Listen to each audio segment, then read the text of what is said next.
Today's lesson will be Chapter 11, Problem 11-1B.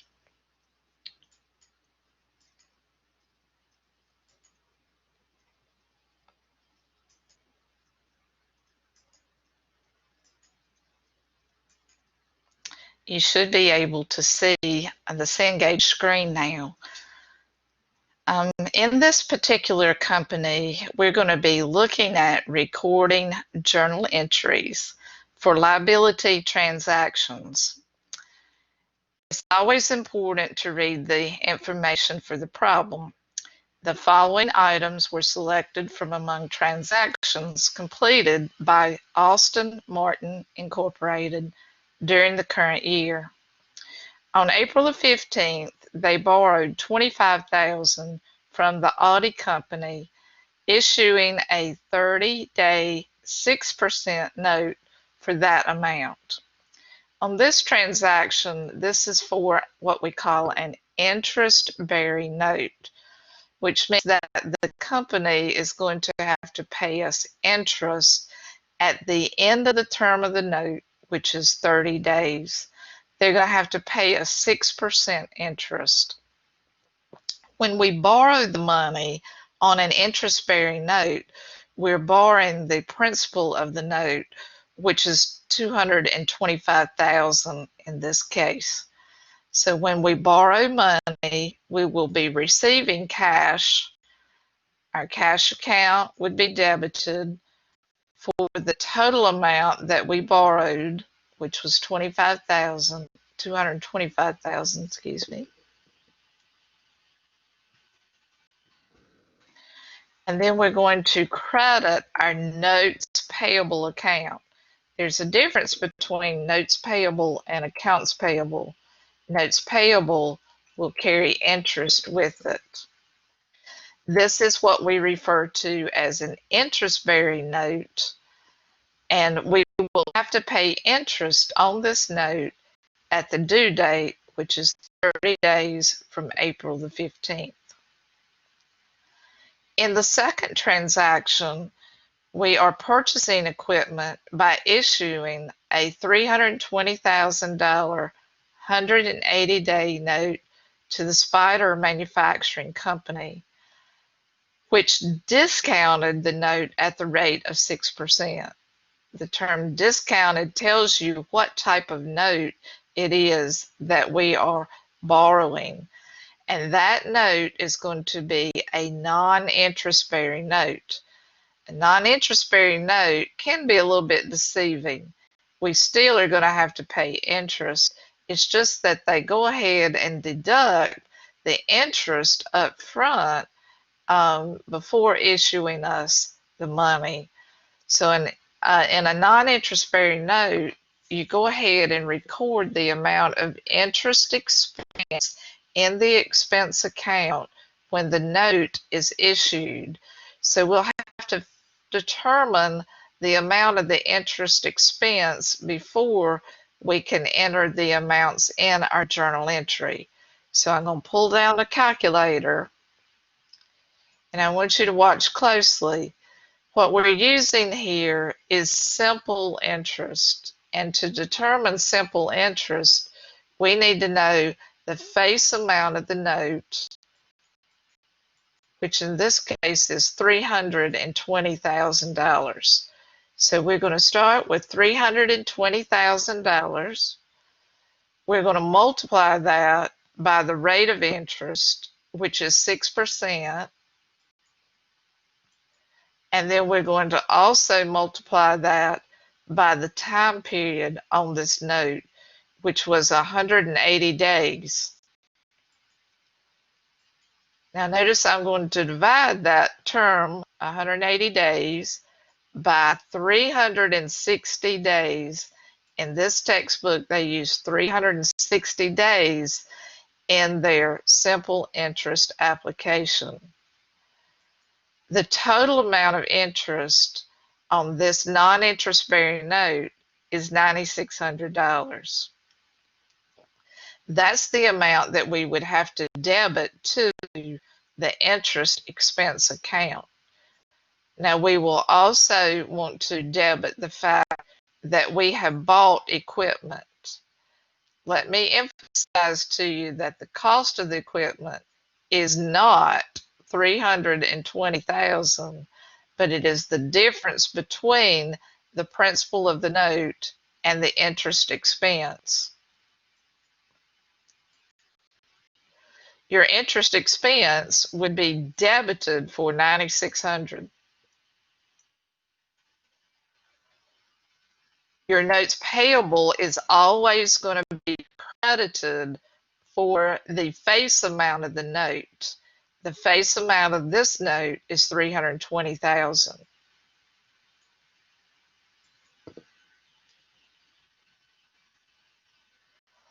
That leaves us with the plug amount for equipment.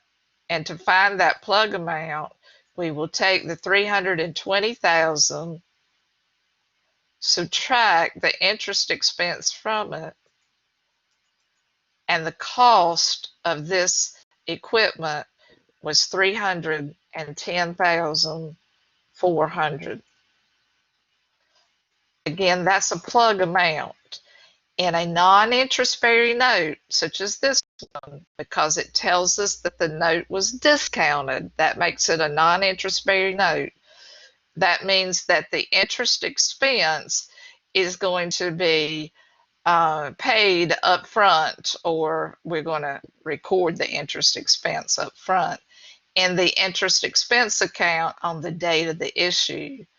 So my interest expense was debited for $9,600. That was the face amount of the note, $320,000, times the interest rate times the time of the note. That's how we get $9,600.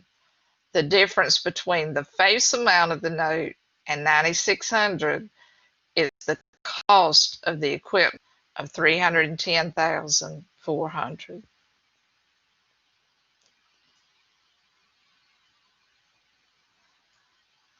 On the next transaction, it says that we paid the audit company the interest that was due on the April 15th note, and then they renewed the loan by issuing another note, a new note, at 60 days for 8% for $225,000.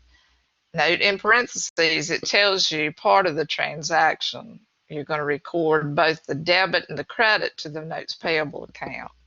This really could have been set up as two journal entries, but in Cengage they chose to combine both of the entries together to make one compound entry. So we're going to start, or what I would do is I would start by recording the amount of the interest that Audie did pay. And so we're going to have to refer back to the April 15th note to see what the interest rate was on that note, 6%. So in my calculator, I'm going to put in the face amount of the note of $225,000.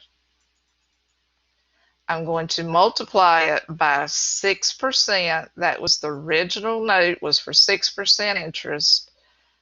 I'm going to multiply that again by the term of the note, which was 30 days. And I will divide that by 360 days in a year. That will give me my interest that I am going to be paying on the note that was established on April the 15th. The amount of the interest is $11.25.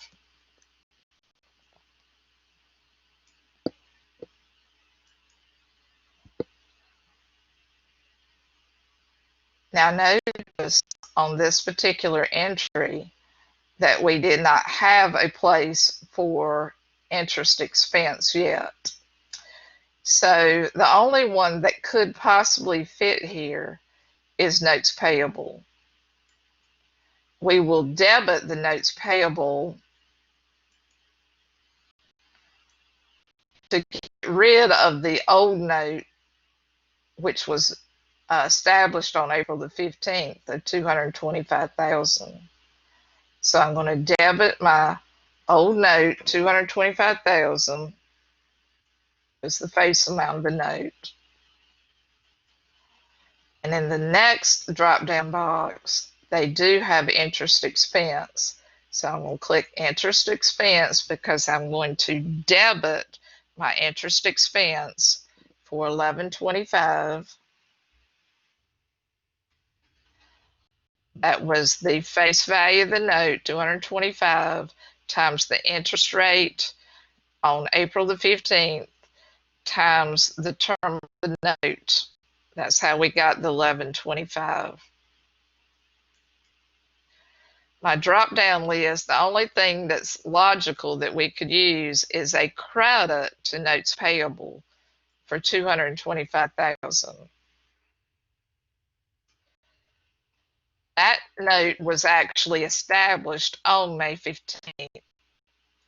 So you can see on May 15th where you renewed the loan by issuing a new note at 8% interest this time. The face value of that new note is still $225,000. So in effect, what we really did there was we traded the old note and took it off our books and put a new note on our books. We also, in that journal entry, they told us that we paid the interest that was due from the note of April 15th. So that's where interest expense would have been debited. The remaining part of this compound entry is cash, because when you pay the interest expense, your cash will be credited for $11.25. So in effect, this is two separate journal entries, and you really could have debited interest expense and credited cash as one journal entry, and then debited notes payable to take the old note off the books and credit notes payable for the new note.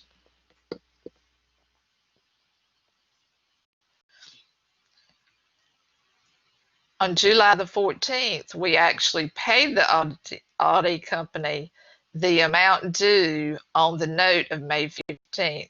So this new note that you established on May 15th, the face amount was still $225,000. So I'm going to put that in my calculator. I'm going to multiply that by the new interest rate on the new note, which was 8%. And I'm going to multiply it again by the term of the new note, which was 60 days. And I'm going to divide it by the days in the year, which are 360. The interest expense for this note that you are paying would have amounted to $3,000. You have to pay the interest, plus you have to pay back the original face value of the note, which was $225,000. So this $3,000 in interest plus $225,000 is the total amount that you would have to pay back for the note. I'm going to debit my notes payable for what we've got it on the books at,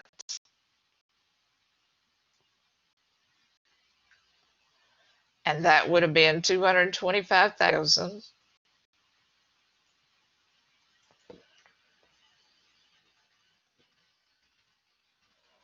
I'm going to debit my interest expense for the amount we calculated, which was $3,000.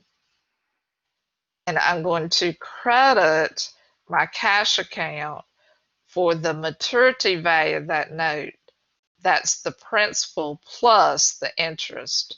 So $228,000 is the total amount we would have to pay back for borrowing that money.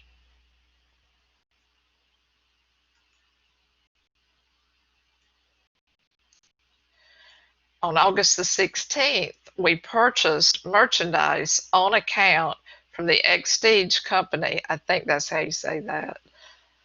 We purchased merchandise for $90,000. Notice this time it said it was on account. There was no note involved in the August 16th transaction. We just bought some merchandise on account. You might remember from Accounting 120 that merchandise inventory is the account that we would use for buying merchandise. Merchandise inventory is an asset account. We would credit our accounts payable to the Extige company for the amount that we purchased on August the 16th, which was the given amount of $90,000.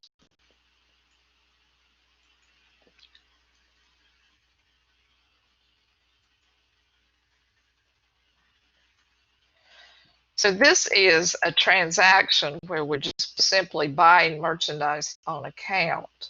According to the terms, we had 30 days to pay for that account. So exactly 30 days later, on September the 15th, we issued a 45-day 6% note for $93,000 to the Extige company on account.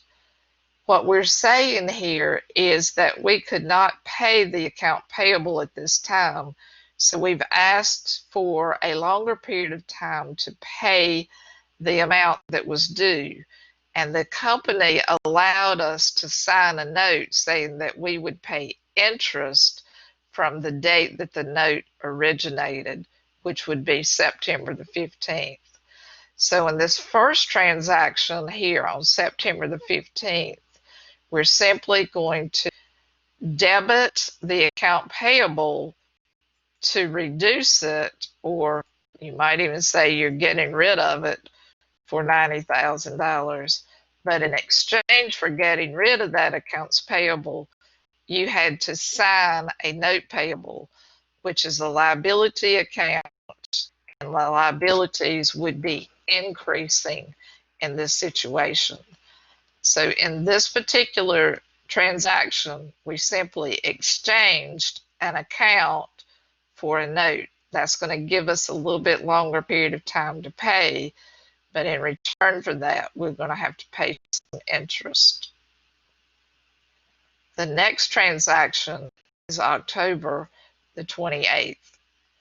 On October the 28th, it says that we paid the Spider Manufacturing Company the amount due on the note as of May 1st.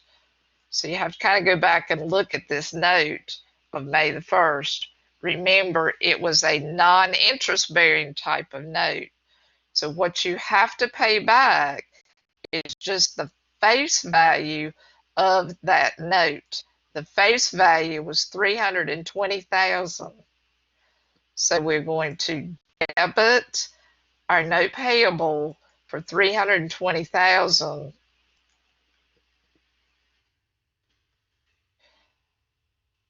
and we're going to credit our cash for $320,000. Notice with a non-interest bearing note, you just have to pay back at the due date the amount of the value of the note, because the interest expense was already recorded for this particular note at the beginning of the period, which would have been on May the 1st. So this $320,000 is all that we have to pay back. The interest was already deducted from the note when it was issued.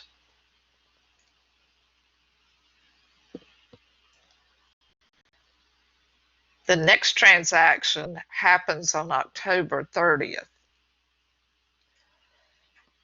On October 30th, we paid the Extige company the amount owed on the note of September the 15th. So we got to go back to September the 15th and determine the interest because we're going to have to pay back the principal of the note, which is equal to the face amount of the note, plus the interest expense. So I would calculate my interest expense. The face of the note was $90,000. The interest rate was 6%, and the time of the note was 45 days.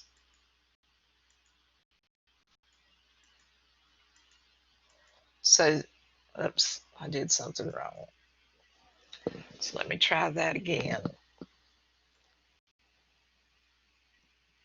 We're on the October 30th transaction, and we're paying the Exchange Company the amount that was due or was owed on the note of September the 15th.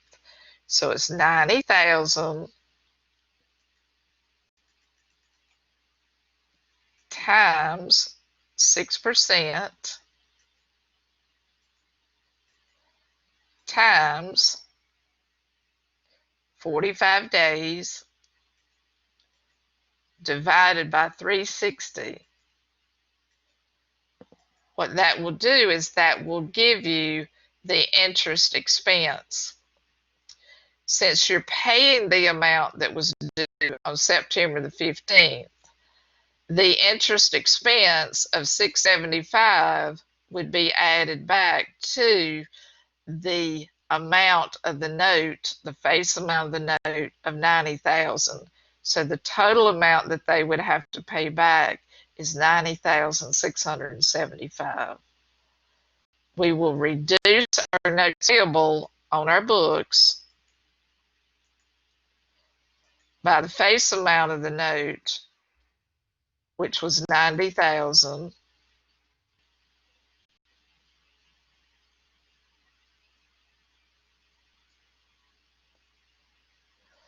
And then we would add to it the interest expense,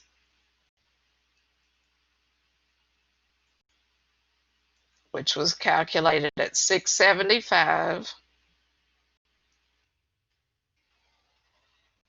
And we would credit our cash account for the total of the debits or your maturity value of this note, which was $90,675.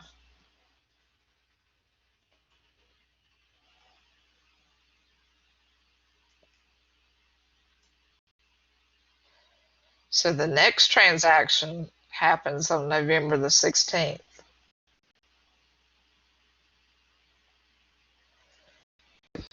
On November the 16th, we purchased store equipment from Gallardo Company for $450,000. That was the amount that the store equipment cost, $450,000.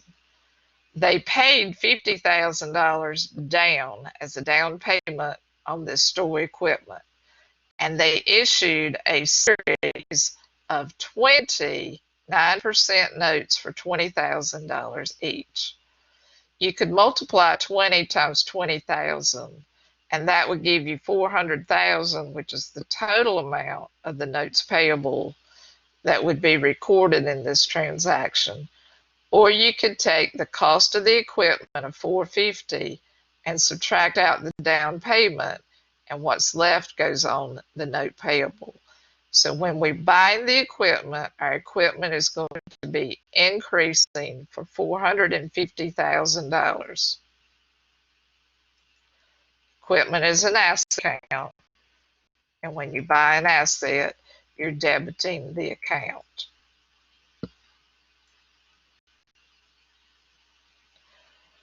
It also told you that you paid down $50,000. So my next transaction would be a credit, and it should be a credit to the cash account. Notice in this case, I don't see cash listed. So what they're asking you for is the notes payable amount, which would be $400,000. That would be the cost of the asset less the down payment. The down payment would be credited to cash also for $50,000.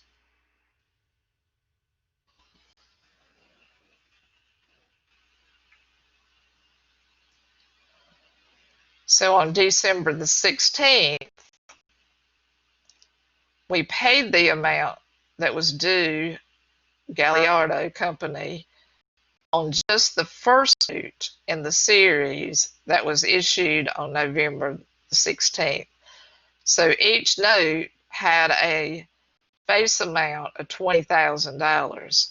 We would multiply that $20,000 face amount by the interest off of the notes, which was 9% interest. And the first note was for 30 days. That's the term of the note. And we're going to divide that by 360. And that will give you $150 in interest expense. So on December the 16th, we will debit our notes payable to reduce it for the first one of the notes. Remember, there were 20 of them. So we're paying off the first one. Our interest expense would be debited for $150, and then we have a credit to our cash account for the total amount that we had to pay for that note, $20,150.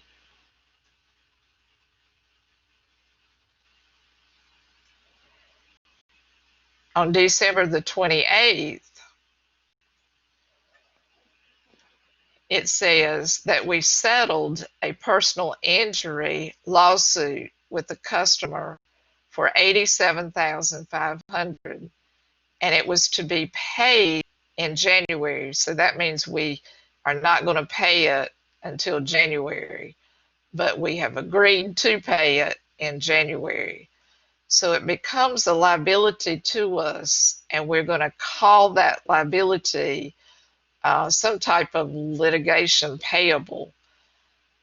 Notice that they're telling you that they are accruing this transaction. Notice it was close to the end of the accounting period, which means we'd make an adjusting entry for all accruals.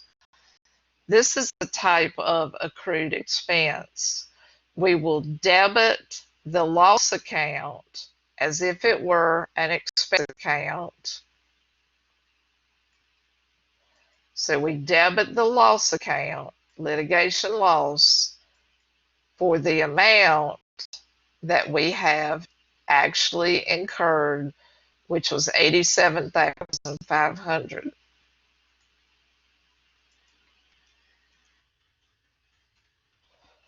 We will credit, since this is an accrual, it's an adjusting entry, which means we're creating a liability account called litigation claims payable.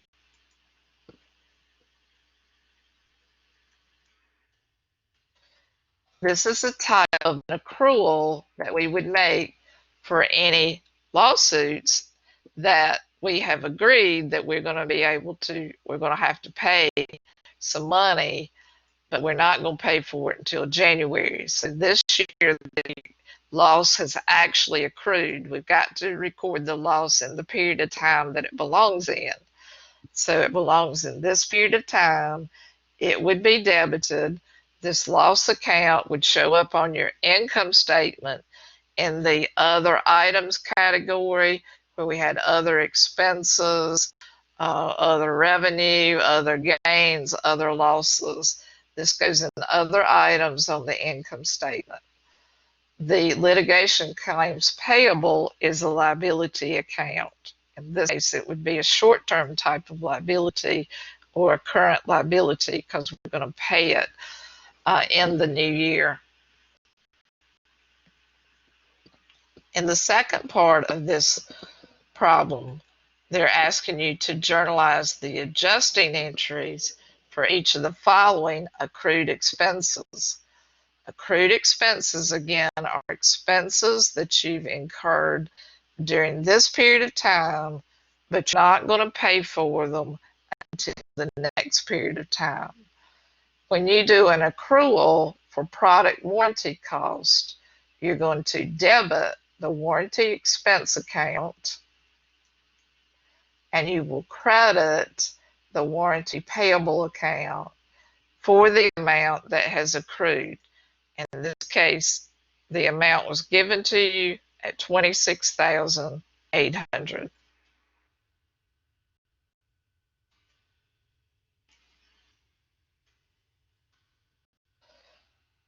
This is an expense account. The product warranty expense will end up on the income statement, and it'll most likely go into your operating expenses. The product warranty payable will be a liability, and that will end up on the balance sheet. In Part B, they want you to determine the amount of the interest that is remaining on the 19 notes that was owed to Gallardo Company. Remember, the transaction originally was for 20 notes, one of the notes that we had paid off, so the remaining notes we have to accrue the interest on those to make sure that our expenses are reported in the correct period of time. And what we're going to do is we're going to debit our interest expense, and you have to determine the amount that would be due. There were 19 notes. We'd have to multiply that by the face amount of each one of these notes, and you'll remember that there were a series of notes that were issued for $20,000. So I'd multiply 19 times 20,000.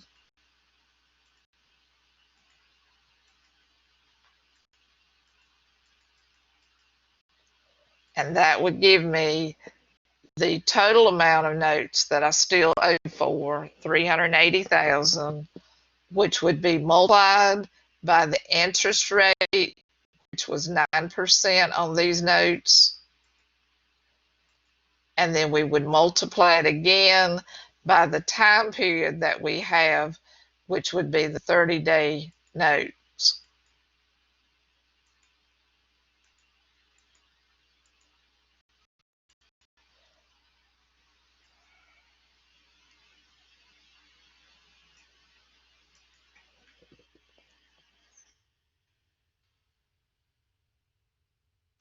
The credit would be to interest payable. We're not going to pay for the interest until notes are due. They won't come due until the next period of time. And the total amount owed was $2,850. And that's all of this problem. So I'm going to stop sharing this with you. And I'm going to stop the recording.